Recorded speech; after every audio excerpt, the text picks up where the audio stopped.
Nararanasan sa Malimigas Public Market sa Dagupan City ang lingguhang taas presyo sa karne ng baboy. Ang detalye sa report.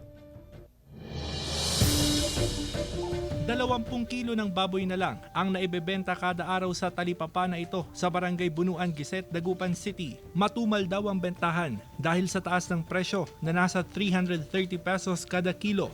Sa Malimgas Public Market nanggagaling ang supply ng karne.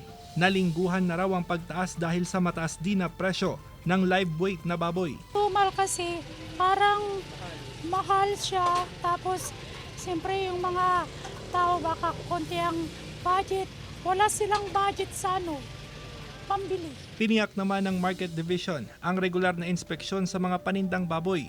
Ito'y sa gitna ng mga kaso ng African Swine Fever sa karatig probinsya gaya ng Cagayan. Ano lang, basta may kinaukulang requirements na sumasang-ayon sa requirements ng city vet natin. Huwag basta-basta kung saan ilalapag, kahit delivery man yan.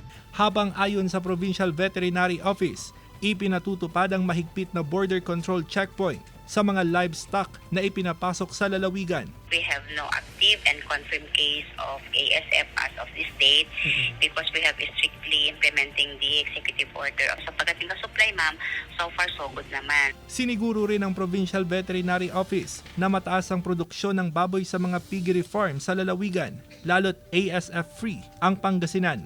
Kasama si Jing Dakanay, Russell Simorio, One North Central Luzon.